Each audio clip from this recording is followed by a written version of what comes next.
Je vous remercie, Monsieur l'ambassadeur de la Fédération de Russie et doyen du corps diplomatique, pour les vœux que vous venez de formuler au nom de vos collègues accrédités au Mali. Par la grâce d'Allah, le Tout-Puissant, nous avons franchi le seuil d'une nouvelle année. À cette occasion, je forme pour chacune et chacun d'entre vous des vœux de bonheur et d'accomplissement. Que l'année 2026 soit pour nos relations une année de dialogue constructif, de coopération sincère et de partenariat fondé sur le respect mutuel.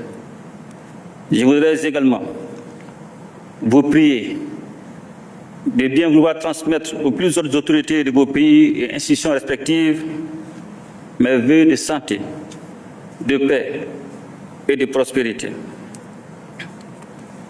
Messieurs les doyens du corps diplomatique, Mesdames et Messieurs, l'année 2025 a été pour le monde une période de forte tension géopolitique, de crise économique et humanitaire. Exacerbée par l'affaiblissement du multilatéralisme, ces maux ont accentué les vulnérabilités des États dans cet environnement incertain. Le Mali n'a pas été épargné, a fait le choix de se redéfinir. Nous avons tracé une ligne, celle de la souveraineté et de la responsabilité.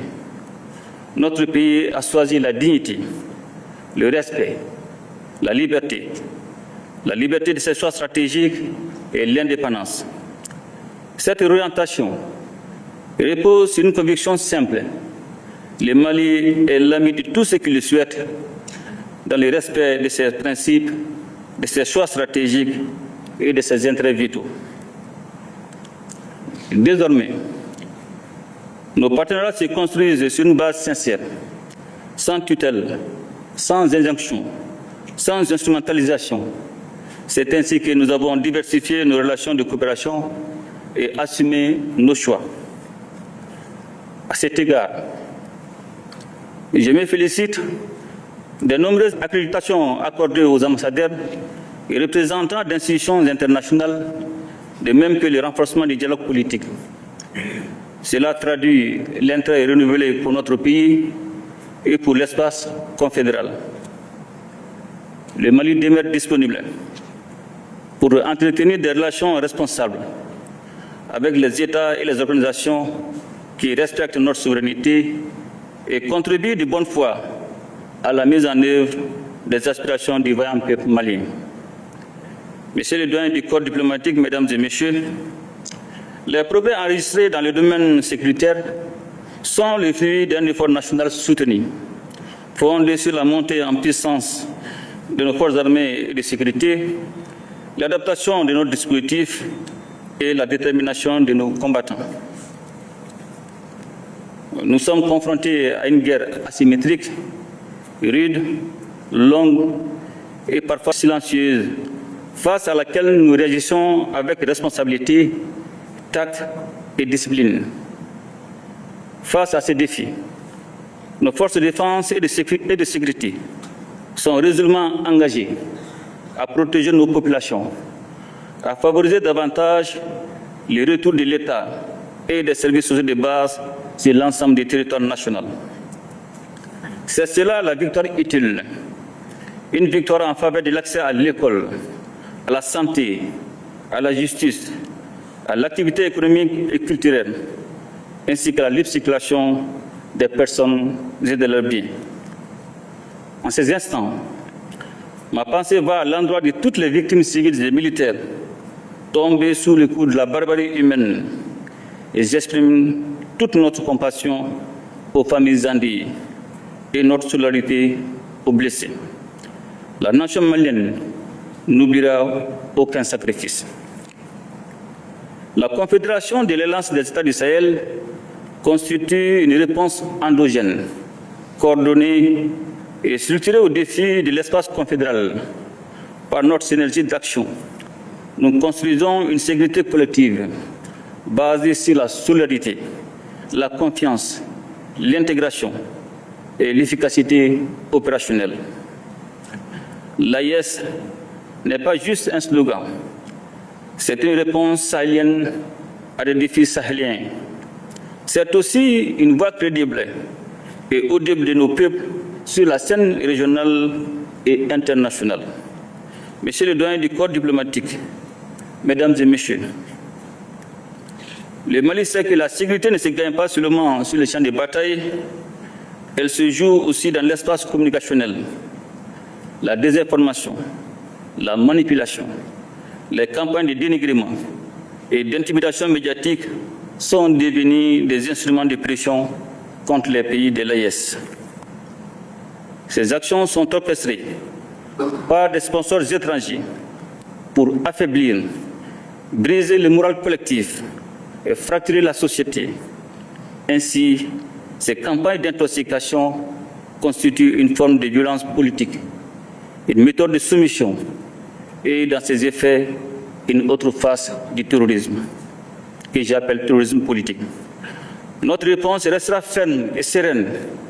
Elle reposera sur la cohésion nationale, la solidité de nos institutions, la transparence de l'action publique et l'accès des citoyens à une information fiable. Nous ne céderons ni à la peur, ni à la confusion. Nous nous opposerons aux récits fabriqués, la vérité des faits et aux tentatives de division, l'unité de la nation. Monsieur le doyen du corps diplomatique, Mesdames et Messieurs, le gouvernement de la transition poursuit sa mission de refondation, conformément aux aspirations exprimées par le peuple malien. Refonder, c'est s'adapter à ces réalités socio-culturelles et remettre l'État au service de l'intérêt général.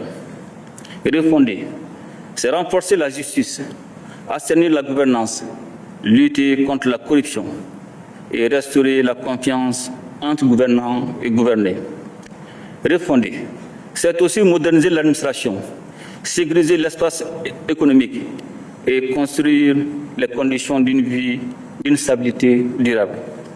Cette démarche s'inscrit dans notre boussole stratégique, la vision Malikura Nyatassira Kabe Samba Flan Guron Sabama, et dans la stratégie nationale pour l'émergence et le développement durable 2024-2033.